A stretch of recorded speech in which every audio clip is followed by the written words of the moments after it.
Pregnancy वो time period है जिसके दौरान बच्चा माँ के पेट के अंदर नशोनुमा पाता है। ये टाइम पीरियड आमतौर पर फीमेल में लास्ट पीरियड के पहले दिन से शुरू होकर तकरीबन 40 हफ्तों तक रहता है।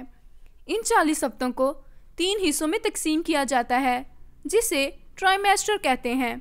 तीसरा ट्राइमेस्टर 28वें हफ्ते से शुरू होकर बच्चे की पैदाइश तक रहता है। ज़्यादातर बच्चे तकरीबन 40 हफ्तों में पैदा होते हैं, लेकिन कुछ इस वक्त से पहले या बाद में पैदा हो सकते हैं।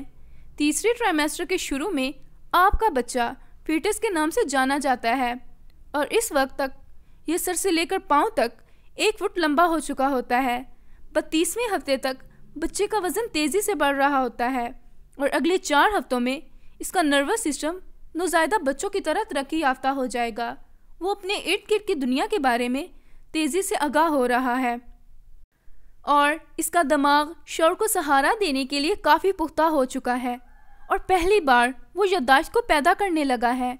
32 हफ्तों के फीटस के दिमाग और नौज़ायदा बच्चों के दिमाग में बहुत कम फ़र्क होता है। हमल का आखिरी मरहला माँ के लिए बहुत ज़रूरी होता है। बहुत सी ख़वातीन पिछले 2 महीनों के दौरान बेचैनी महसूस करती हैं। बच्चे के वज़न की वजह से रीढ़ की हड्डी पर दबाव के साथ कमर और टांगों में दर्द हो सकता है।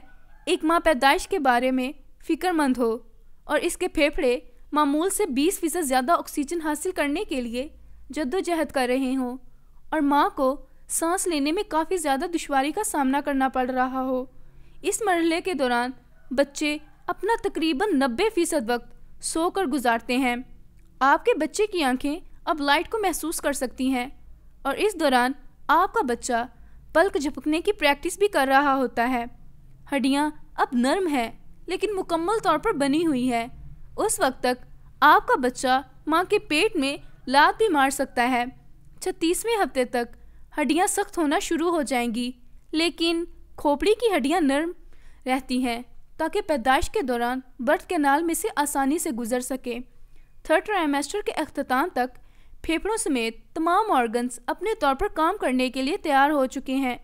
लेबर के पहले मरहले में बच्चे का सर यूट्रस में नीचे की जानब लॉक हो जाता है, जिसे सर्विक्स भी कहते हैं। अब सर्विक्स को 10 सेंटीमीटर चौड़ा होना पड़ेगा ताकि बच्चे का सर का सबसे बड़ा हिस्सा गुजर सके। बच्चे का जिस्म बड़ी मिकदार में एड्रीनालीन खारिज करता है ताकि इसका दिल तेज़ी के साथ पंप करता रहे। एड्रीनालीन फेफड़ों को भी एक्टिव करने में मदद करता है। एक बार जब सर्विक्स मुकम्मल तौर पर खुल जाता है तो लेबर के दूसरे मरहले में असल डिलीवरी शुरू होती है। यूट्रस की कंट्रैक्शन की वजह से बच्चे को वजाइना की तरफ धकेला जाता है, यहाँ तक कि इसका सर नज़र आना शुरू हो जाता है। जैसे ही बच्चे की पैदाइश होती है तो उसके फेफड़ों से एमनियोटिक फ्लूइड बाहर निकल जाता है और हवा फेफड़ों में जाना शुरू हो जाती है।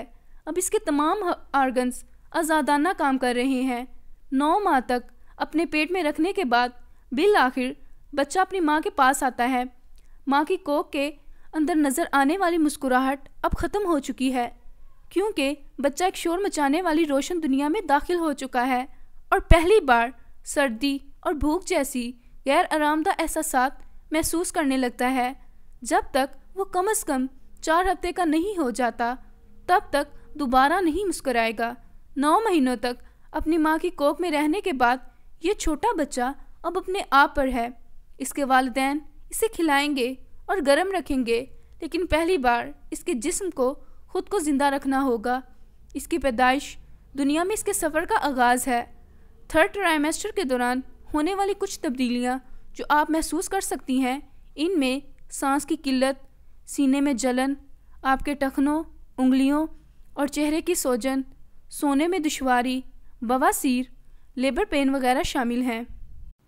अगर आपको अपने बच्चे की नशोनुमा के बारे में कोई सवाल पूछना है या आपको इसके बारे में कोई तशवीश है कि आप कैसा महसूस कर रही हैं, तो अपने डॉक्टर से रब्ता करें। उम्मीद करते हैं आज की इस वीडियो में आपने बहुत कुछ नया सीखा होगा। अगर आप हमारे चैनल पर नए हैं तो हमारे चैनल को सब्सक्राइब कर दें और अपने दोस्तों के साथ शेयर करना मत भूलिएगा। शुक्रिया।